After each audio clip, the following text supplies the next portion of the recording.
نے خوشی کا اظہار کیا ہے تو جناب جھنڈے بھی لگے ہیں، لیٹنگیں بھی کی ہیں اور جلوس بھی ہوئے ہیں، سب کچھ ہوا ہے۔ یہاں پر شیطان کوئی وسوسہ نہیں ڈالتا۔ جیسے پیارے نبی صلی اللہ علیہ وسلم کی ولادت باسعادت پر مسلمان کسی بھی حوالے سے خوشی کا اظہار کرے تو فوراً وسوسوں پر وسوسے کرنا شروع کر دیتا ہے، کیونکہ یہ روایت میں ہے کہ جب پیارے آقا صلی اللہ علیہ وسلم کی ولادت باسعادت کی گھڑیاں قریب تھی، زمین و آسمان کی ہر چیز خوشیوں کا اظہار کر رہی تھی، رب کریم نے تو حکم فرما دیا کہ جب پیارے نبی کی ولادت کا وقت ہو، جہاں جہاں ولادت ہو، بیٹے پیدا ہو، محمد کی ولادت پر ہوئے سب کو عطا بیٹے، اسے میلاد کہتے ہیں۔ ولادت ہو تو ایسی ہو، فرشتوں کو حکم فرمایا جبرائیل 70,000 کو ساتھ لے جاؤ، مکے کی فضاؤں میں پھیل جاؤ۔ ان کے ہاتھوں میں جھنڈے تھے، کعبے کی چھت پر جھنڈا لگایا، میرے پیارے حبیب کی ولادت کا وقت قریب ہے۔ اماں آمنہ فرماتی ہیں جب ولادت کا وقت قریب تھا میں نے دیکھا آسمان کے ستارے ایسے محسوس ہو رہے تھے، میرے گھر کے قریب آ گئے۔ آپ کے دادا عبد المطلب کہتے ہیں میں اس وقت کعبے کا طواف کر رہا تھا، وہ کعبہ ہلنے لگا، بت منہ کے بل جھک گئے، کعبہ بائی آمنہ کی طرف جھک گیا، پھر کھڑا ہو گیا اور اس میں سے آوازیں آنے لگی کہ اللہ کے محبوب کی ولادت ہو گئی ہے۔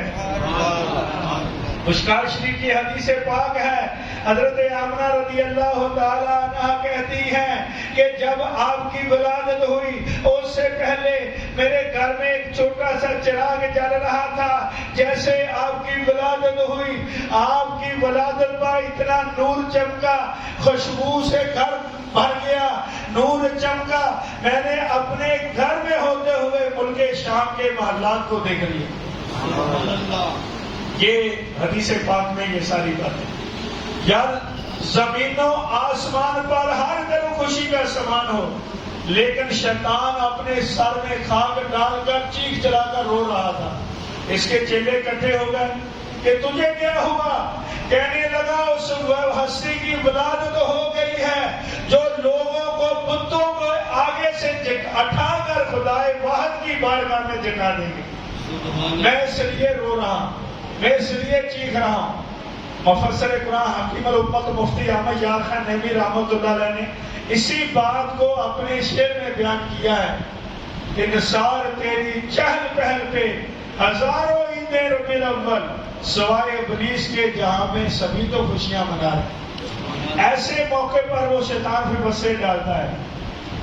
اپنے بیٹے کی شادی ہوئی، لاکھوں روپیہ خرچ کیا، اور جب یہ موقع آیا دیکھو جی فضول خرچی ہو رہی ہے، غریب کے گھر میں کھانا نہیں پکتا، اگر یہ خرچہ کسی غریب کی بچی کی شادی پر لگا دیا جاتا کیسا فائدہ ہوتا۔ بات بڑی اچھی ہے، غریبوں کی مدد کرنا کس نے سکھایا، یتیموں کی مدد کرنا کس نے سکھایا، جس کی آمد پر مسلمان خوشی کا اظہار کر رہا ہے۔ اور مزے کی بات ہے یہ بات وہ کرے گا جس نے ہزاروں روپے کی گھڑی لگائی ہے، لاکھوں روپے کا موبائل ہے، لاکھوں روپے کی گاڑی ہے اور لاکھوں روپے کا اپنا مکان ہے، اپنے بیٹے پر لاکھوں روپے لگائے۔ اس وقت غریب یاد نہیں آئے، پیارے نبی کی ولادت پر مسلمان چند ہزار چند سو لگا کر اگر خوشی کا اظہار کرنے کی کوشش کر رہے ہیں تو یہ اس موقع پر یہ تلقین کر رہے ہیں۔ لو جی لائٹ لگا دی، جھنڈے لگا دیے، 12 تاریخ کو تو پیارے نبی کا وصال ہوا ہے، یہ غم پر خوشیاں کر رہے ہیں۔ میرے بھائی خود ہی تو نے بتایا تھا شریعت کا بھی اصول ہے، سوگ 3 دن ہوتا ہے، غم 3 دن منایا جاتا ہے۔ تیرے باپ کا ہوا انتقال، اس وقت جو تیری کفیت تھی، گھر والوں کی کفیت تھی، رو رہے تھے، کھانا اچھا نہیں لگتا تھا، کیا سال کے بعد جب ابا جی کی برسی آتی ہے گھر میں وہی کفیت ہوتی ہے، سب رو رہے ہوں، غم منا رہے ہوں، پریشان ہوں، کیا تو خوشی نہیں کی، بچوں کی شادی نہیں کی، کیا صرف شادی میں شامل نہیں ہوا؟ بالکل ہوا۔ تو پھر کیا یہی بات ہے، یہی موقع ہے؟ ایک کافر جو سارا سال نہیں نہاتے شاید، ان کی بدبو کی وجہ سے قریب کوئی نہ جائے، گلیاں بازار صاف کرتے ہیں، مسیح برادری ہمارے پاکستان، اللہ ان کو بھی ایمان اور اسلام کی دولت عطا فرمائے۔ سال میں ایک بار کوئی کام نہیں کرتے، ایک بار اچھے کپڑے پہنتے ہیں، ایک بار جناب وہ خرچ کرتے ہیں، ان کے گرجوں پر بھی لیٹیں، ان کے گھروں پر بھی لیٹیں۔ کیوں؟ کہتے ہمارا بڑا دن ہے۔ بڑا دن کیوں بڑا دن ہے؟ ہمارے نبی عیسیٰ علیہ السلام کی ولادت ہوئی۔ حالانکہ عیسیٰ علیہ السلام کو ہم مانتے جس طرح رب فرماتا ہے، اللہ کے بندے نبی رسول تھے، نہ بیٹے تھے، اور یہ کفر ہے، ہم نہیں کہتے، اس لیے نہیں کہتے، ہمارے نبی نے بتایا، قرآن نے بتایا۔ ایک کافر تو جس نبی کا کہتا میں ماننے والا ہوں، اس کی ولادت کا اظہار یہ کرے، اور کلمہ پڑھنے والا مسلمان خوشی کے موقع پر روکنے کے لیے طرح طرح کے ہیلے بہانے کرے، پھر کیا کہا جائے؟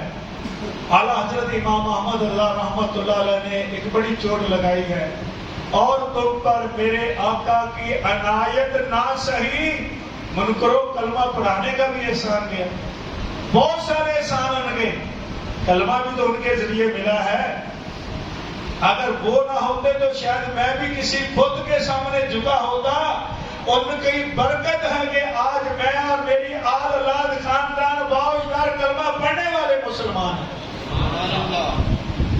اچھا جی، یہ ایک اور بڑی بات ہوتی ہے، یہ صحابہ نے کیا، جھنڈے لگائے، جھنڈیاں لگائیں، جلوس نکالا، میلاد کیا، یہ تم صحابہ سے بڑے عاشق ہو۔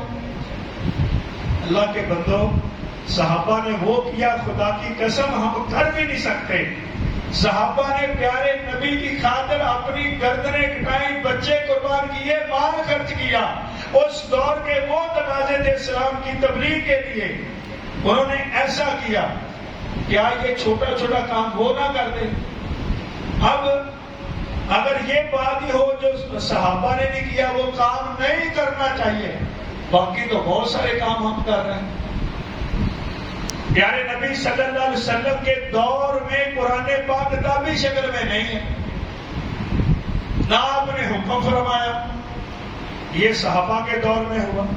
زیر زبر آرام تو اس وقت بھی نہیں تھی، وہ خلفائے راشدین کے دور کے بعد یہ آرام لگائی گئی۔ پیارے نبی کے دور میں تو پکی مسجدیں نہیں تھی، منار بھی نہیں تھے، کلین بھی نہیں تھے، اب ہر مسجد ہے۔ اچھا، مسجد کا جو محراب ہے، یہ خلفائے راشدین کے دور کے بہت بعد عمر بن عبدالعزیز کے دور میں ایجاد ہوا۔ اس وقت اسی طرح تھی، صفحے پہلی صاحب میں امام کھڑے ہو گئے، پیچھے مسلمان نماز ہو جاتی۔ انہوں نے سوچا کہ جب امام کھڑے ہوتے ہیں پوری صاحب میں اور کوئی نہیں کھڑا ہو سکتا، امام کے لیے اتنی جگہ آگے بنا دی، باقی صاحب بچ گئی اور پیچھے جناب صفحے بن گئی۔ یہ اس دور میں ہوا۔ بخاری شریف حدیث کی کتابیں، یہ بخاری یہ پیارے آقا کے وصال کے 200 سال کے بعد لکھی گئی۔ دلیل سے ہم مانگتے ہیں بخاری میں لکھا، بخاری میں لکھا، وہ بخاری تو اس وقت تھی ہی نہیں، نہ سرکار نے حکم فرمایا تھا کہ بخاری لکھنا، نہ صحابہ نے۔ یہ اچھا کام، بہت اچھا کام حضرت امام بخاری رحمۃ اللہ علیہ کا پیارے نبی کی حدیثیں جمع کی ہیں۔ اچھا، پھر سیرت النبی کے جلسے، ختم قرآن کے جلسے، ختم بخاری کے جلسے کیا صحابہ نے کیے؟ کیا پیارے نبی صلی اللہ علیہ وسلم نے حکم فرمایا؟ چلو بخاری شریف کی ایک حدیث آپ کو سناتا ہوں۔ نبی کریم صلی اللہ علیہ وسلم، یہ صلح حدیبیہ کا موقع ہے، آپ جب عمرے کے لیے گئے تو وہاں پر پانی ختم ہو گیا۔ جو واقعہ اس میں ایک یہ بھی ہے کہ عروہ بن مسعود جو ان کا سفیر تھا مکے والوں کا، جاسوس بن کے آیا تھا دیکھنے کے لیے، اور واپس جا کر کہنے لگا تم مسلمانوں کو فتح نہیں کر سکتے، میں نے بڑے بڑے نبی ان کے بادشاہ دربار دیکھے ہیں، تم مسلمانوں کو نہیں شکست دے۔ اس نے کہا تو نے کیا دیکھا؟ کہتا میں نے دیکھا وہ ان کے دربار میں ایسے با ادب بیٹھتے ہیں کہ جس طرح سر پر پرندے بیٹھے ہو، جب ان سے بات کرتے اونچی آواز سے بات نہیں کرتے۔ میں نے دیکھا وہ وضو کرتے ہیں تو ہاتھ نیچے کر دیتے ہیں، پانی نیچے نہیں گرنے دیتے، اپنے ہاتھوں پر لے کر چہروں پر ملتے ہیں برکت کے لیے۔ اگر کوئی بعد میں آئے پانی نہ ملا دوسرے کے گیلے ہاتھ پر ہاتھ لگا کر اپنے چہرے پر پھیر لیتا ہے۔ یہ حدیث ہے، کسی سے بھی پوچھ لیں، آپ بتائیں گے کیا پیارے نبی نے حکم فرمایا تھا کہ میرے وضو کا پانی نیچے نہیں گرنے دینا؟ کیا پیارے نبی نے حکم فرمایا تھا کہ یہ جو پانی ہے اپنے چہروں پر ملنا؟ کیا اللہ نے حکم فرمایا تھا؟ یہ سب محبت، عشق اور تعظیم نبی ہے، صحابہ نے کیا ہے، یہ عشق اور محبت تعظیم ان کی ہے۔ میرے بھائی یہی بات ہے، میلاد منانا، خوشی کرنا کہاں لکھا ہے؟ عاشقوں کے سینوں میں لکھا ہے، محبت والوں کی کتاب میں لکھا ہے، اور قرآن و حدیث میں اس کی اصل ہے۔ میلاد کا کیا مطلب؟ پیارے نبی کی ولادت کا ذکر کرنا۔ ابھی قاری صاحب نے کیا کیا؟ تلاوت کی ہے، نعت پڑھی ہے، اس کے بعد بیان ہوتا ہے، سلام ہوتا ہے اور لنگر وغیرہ تقسیم ہو جاتا ہے، خوشی کا اظہار ہوتا ہے۔ بھائی ہم یہ محافل کر رہے ہیں، میلاد منا رہے ہیں، جھنڈے لگا رہے ہیں، مرچیں لگا رہے ہیں، سجاوٹ کر رہے ہیں، جلوس نکال رہے ہیں، درود و سلام پڑھ رہے ہیں، کھانے تقسیم کر رہے ہیں، کیوں؟ خوشی ہے آمنہ کے لال کے تشریف لانے کی، محبت کا اظہار ہے۔ اللہ ہم سب کو نصیب فرمائے، اللہ ہم سب کو نصیب فرمائے۔ شیطان کے وسوسوں میں نہیں آنا، جو میں نے عرض کیا ہے کرنے کی کوشش کریں، اپنی محبت کا اظہار ہے۔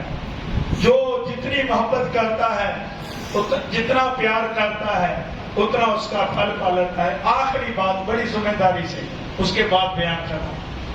حضرت شاہ ولی اللہ محدث دہلوی رحمۃ اللہ علیہ نے ایک کتاب لکھی در سمین۔ علماء کرام سے یہ آپ حوالے مطلب پوچھ سکتے ہیں، ہم نے بھی سنا۔ کامرہ رضوی صاحب آتے جمعے کو، ان سے پوچھ لیں کیا شاہ ولی اللہ کی یہ کتاب ہے در سمین؟ انہوں نے اپنے والد کا واقعہ لکھا اس کتاب میں۔ شاہ عبد الرحیم کہتے بیٹا میری عادت تھی ربیع الاول کے مہینے میں حضور صلی اللہ 12 ربیع الاول ولادت کے وقت حضور صلی اللہ علیہ وسلم کی ولادت پر ایک محفل کرتا، حضور کا ذکر کرتا، ولادت کا ذکر کرتا اور حاضرین میں لنگر کو تقسیم کرتا، کھانے پینے کی کوئی چیز کہ جس طرح کی ایک روٹین ہوتی ہے۔ ایک سال ایسا آیا، 13 سال آ گئی اور میرے پاس کچھ تھا نہیں، میں بڑا پریشان ہوا، تھوڑے سے پیسے تھے، میں نے ان سے چنے منگائے اور کچھ احباب محلے دار دوست جمع کیے، حضور کی باتیں ہوئی اور میں چنے تقسیم کر دی۔ جب کوئی شریف پر بھی چنے تقسیم کر دیں، چنے تقسیم کر دی، لیکن دل رنجیدہ تھا کہ یار آج اس مرتبہ کچھ بھی نہیں ہوا۔ رات کو سویا، لجپال کریم نبی نے کرم کیا، خواب میں پیارے مصطفیٰ کریم صلی اللہ علیہ وسلم کی مجھے زیارت نصیب ہو گئی۔ میں نے دیکھا جو آپ کی ولادت کی خوشی میں چنے تقسیم کیے تھا نا، وہ سامنے پڑے ہوئے تھے، آپ خوشی کا اظہار فرما رہے ہیں۔ یہ واقعہ والد نے بیان کیا، شاہ ولی اللہ رحمۃ اللہ نے اپنی کتاب میں لکھا۔ میرے بھائی یہ محبت ہے، پیار ہے، جتنا آپ پیارے نبی سے کر سکتے ہیں، لیکن ہو شریعت کے مطابق۔ ساز باجا، آتش بازی، یہ شادی ہو، میلاد ہو، 14 اگست ہو، تمہیں شریعت نے اجازت نہیں دی۔ گانے باجے ساز شریعت نے اجازت نہیں دی۔